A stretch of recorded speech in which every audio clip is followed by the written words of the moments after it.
Test match में team India के बल्लेबाजों ने 5 शतक लगाया था।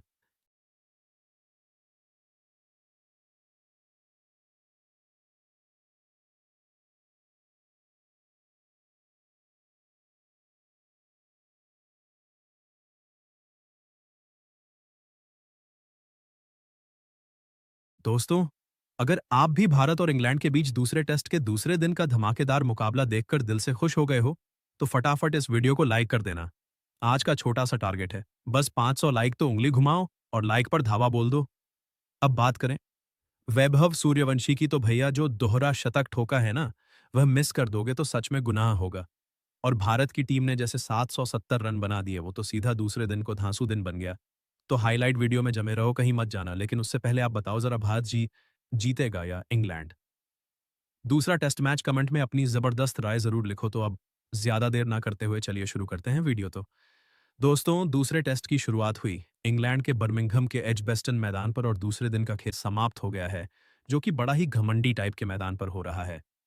इतिहास में मेरा नाम है, मैंने कई बड़े मैच देखे हैं, वगैरह वगैरह, लेकिन इस बार इतिहास खुद हैरान हो गया, क्योंकि भारत के नौजवान कप्तान शुभमन गिल ने टॉस जीतते ही कहा, भैया हम पहले बल्ला चलाएंगे। अब जैसे ही बल्ला चलाने की बारी आई थी पहले दिन, तो के एल राहुल और यशस्वी जायसवाल दोनों ऐसे उतरे जैसे शादी में लड़के वाले पूरे कॉन्फिडेंस में विकेट नहीं देंगे, चाहे कुछ भी हो जाए। ऐसा मूड बना लिया था पहले। 1 घंटा तो ऐसा लग रहा था जैसे दोनों बटर चिकन के साथ सजग रोटियां बना रहे हों, आराम से सलीके से बिना किसी जल्दबाजी के रन बना रहे थे। लेकिन फिर हुआ क्लासिक ड्रामा। क्रिस वक्स भाई ने एक जादुई इन स्विंग गेंद डाली और के एल राहुल को 47 रन पर बोल्ड कर दिया। भाई साहब, ऐसा लगा जैसे पूरे इंग्लैंड टीम में रेड बुल बांट दी गई हो। सब जोश में आ गए। अब मैदान पर आए हमारे कप्तान गिल साहब, लेकिन अफसोस दबाव ने दिमाग खा लिया। सिर्फ 4 रन बनाकर एक ऐसा पुल शॉट खेला जो गली क्रिकेट में भी कोई ना खेले, सीधा आउट। भारत के डगआउट में घबराहट फैल गई। अब क्या होगा, बल्ला पहले चलाया, अब बैटिंग की वॉट लग रही है। लंच से पहले 2 विकेट गिर गए और सबके चेहरे ऐसे जैसे पकौड़े ठंडे हो गए।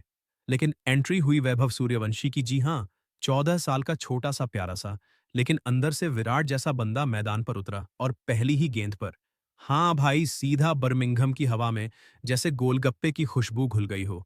स्टेडियम में लोग बोले, इतनी कम उम्र में इतना गदर, और वैभव बोला, बस अभी तो ट्रेलर है। अब इनके साथ क्रीज पर थे यशस्वी, जो 50 रन के करीब थे। दोनों ने मिलकर ऐसा तांडव मचाया कि इंग्लैंड के गेंदबाज ब्राइडन कार्ड्स बेचारे ऐसे दिखने लगे जैसे टेंशन में मच्छर मारने वाली रैकेट का बटन बार बार दबा रहे हो। हर ओवर में चौका, हर रन पर ताली, हर गेंद पर मजा। यशस्वी ने 57 रन बनाए, लेकिन फिर एक अंदर आती गेंद पर गच्चा खा गए, आउट। लेकिन वैभव तो अब पूरी तरह फायर्स थे। वह अब सीनियर खिलाड़ी जैसे खेल रहे थे। हर गेंद को ऐसे देख रहे थे जैसे एक्स्ट्रा टॉपिंग वाला पिंजा खाना तो है ही। इंग्लैंड के फील्डर भी अब कॉमेडी करने लगे। कोई कैच छोड़ रहा था, कोई स्लाइड मार के मिट्टी खा रहा था। मैदान में लौटपोट हालात। गौतम गंभीर डगआउट में ऐसे चमक रहे थे जैसे बच्चों का रिजल्ट अच्छा आ गया हो। आंखों में उम्मीद, चेहरे पर स्माइल फिर आई। आर्षभ पंत की धमाकेदार एंट्री। भाई साहब, अब एक और अनुभव का विस्फोटक, दूसरी ओर नई उम्र की बिजलियां। अब मुकाबला नहीं, फुल मसाला मूवी चल रही थी मैदान पर।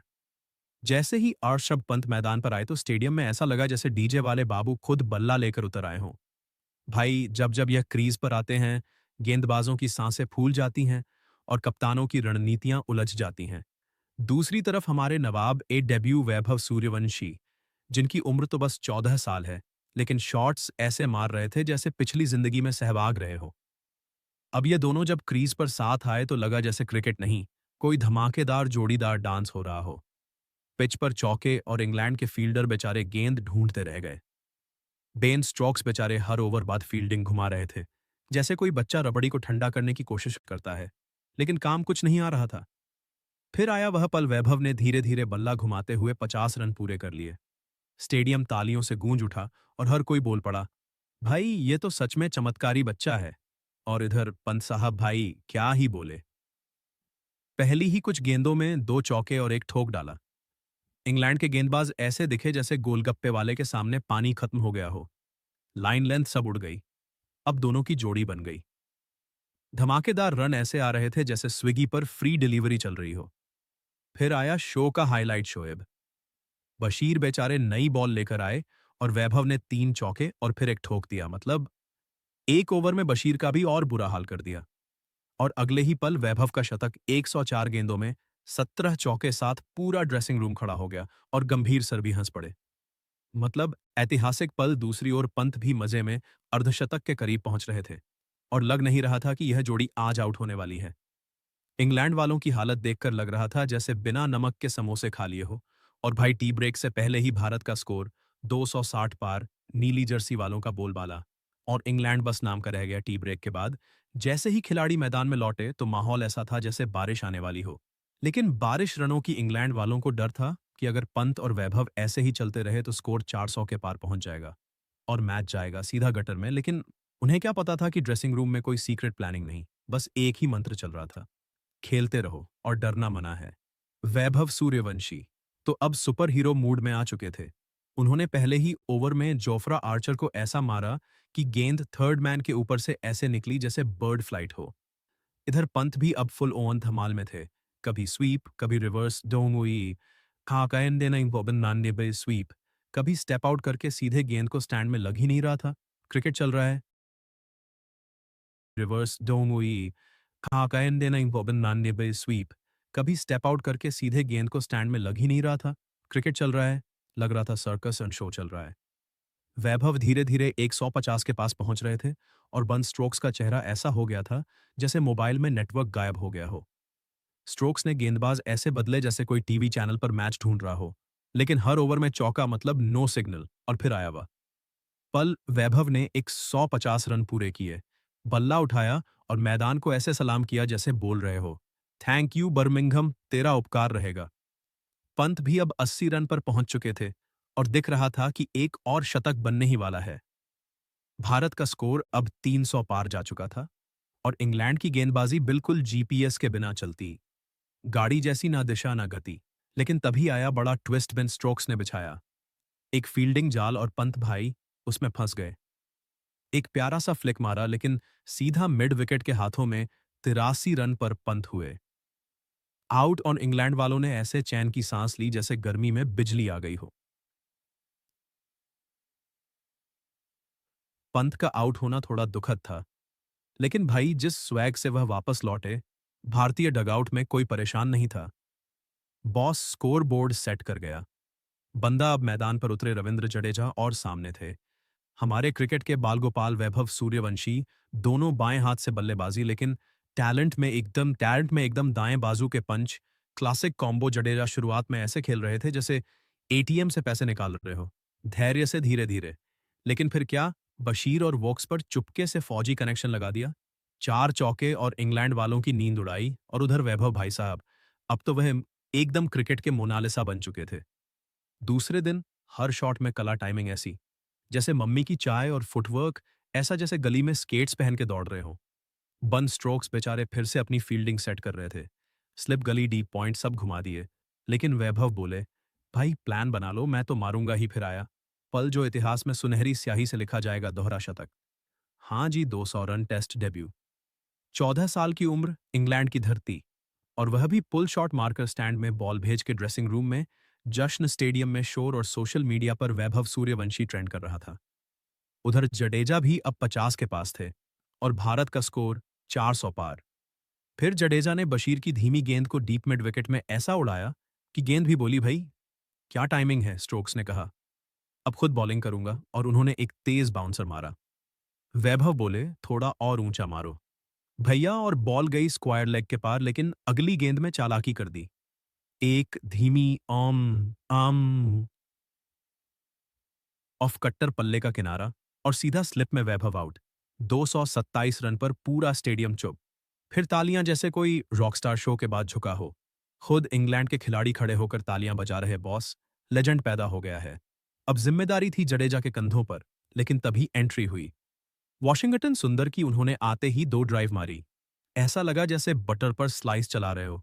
लेकिन टिके नहीं, 22 रन बनाकर आउट। फिर आए जसप्रीत बुमराह, जो बल्ला थोड़ा बहुत चलाना जानते हैं। उन्होंने भी 13 रन जोड़ दिए। लेकिन बशीर की एक घुमा फिराकर फेंकी गेंद में झांसे में आ गए और आउट। अब भारत के 8 विकेट गिर चुके थे, लेकिन स्कोर बोर्ड पर चमक रहा था। 500 के पार इंग्लैंड वालों की हालत अब ऐसी थी जैसे परीक्षा में मैथ का पेपर देखकर बच्चा बोले, अरे बाप रे, वैभव की पारी सिर्फ रन नहीं थी, वह ऐलान था कि अब टीम इंडिया में नया सूरज निकला है और यह सूरज सिर्फ उजाला नहीं करता, ताप भी देता है। भारत की पारी अब आखिरी मोड़ पर थी। 8 विकेट गिर चुके थे लेकिन स्कोर चमचमा रहा था। 500 के पार इंग्लैंड वाले ऐसे लग रहे थे जैसे लस्सी पीकर धूप में खड़े हो। थके हारे बेजान अब मैदान पर थे। रविंद्र जडेजा और मोहम्मद सिराज जडेजा पहुंच चुके थे। 91 पर बस 9 रन की दूरी और बन जाता शतक। लेकिन सिराज भी साथ थे और सबको पता है बल्ला पकड़ते हैं जैसे बांसुरी हो। सिराज ने शुरुआत में गेंदें झेली, फिर 2-3 बार बल्ला घुमाया और गेंद भेज दी। स्क्वायर के दोनों ओर सब चौंक गए, लेकिन यह उत्सव लंबा नहीं चला। शोएब बशीर की एक घूमती गेंद पर सिराज ने बड़ा शॉट मारा, लेकिन न टाइमिंग न दूरी, सीधा कैच, 7 रन पर आउट। अब स्कोर था 518 और मैदान पर उतरे शार्दुल ठाकुर और कुलदीप यादव। पर सबकी नजरें अब भी जडेजा पर थी। बस 9 रन और लेकिन किस्मत ने धोखा दे दिया। क्रिस वोक्स ने बाहर जाती गेंद डाली। जडेजा ने ड्राइव मारी और बाहरी किनारा, सीधा स्लिप में कैच। शतक से पहले 91 पर आउट। पूरा स्टेडियम कुछ पल को चुप, फिर तालियां, क्योंकि यह पारी हीरो जैसी थी। बस एंड थोड़ा ट्रैजिक था। अब स्कोर हुआ 521 पर, 9 विकेट मैदान पर बचे थे। कुलदीप और शार्दुल दोनों बोले, थोड़ा और जोड़ते हैं, कसम से इंग्लैंड वाले अब ऐसे लग रहे थे जैसे पानी पूरी वाले से पानी मांग रहे हो और वो मना कर दे, थक चुके थे। कुलदीप यादव ने 2 कवर ड्राइव मारे, ऐसा लगा जैसे चाय में बिस्किट डुबाकर खा रहे हो। बड़ा स्वाद आया और 17 रन जोड़ दिए, लेकिन फिर आए जॉस्टन और एक इन स्विंग गेंद ने कुलदीप को फंसा ही लिया। एलबीडब्ल्यू और भारत की पहली पारी खत्म 526 रन पर। जी हां, 526। यह स्कोर नहीं था, इंग्लैंड के आत्मविश्वास पर एक तगड़ा मुक्का था। वैभव का दोहरा शतक, जडेजा की क्लास और सबसे बड़ा मैसेज तो भाइयों और बहनों। अब बताओ जरा, दूसरे दिन की धुआंधार बल्लेबाजी देखकर तुम्हारा क्या कहना है? भारत की पारी को आप 10 में से कितने नंबर देना चाहोगे? और हाँ, हमारे छोरे वैभव सूर्यवंशी के लिए तो एक स्पेशल कमेंट बनता है। बताओ, क्या वो अब तुम्हारे दिल में बस चुका है? नीचे कमेंट करके जरूर बताना। तब तक के लिए जय हिंद, जय भारत जी।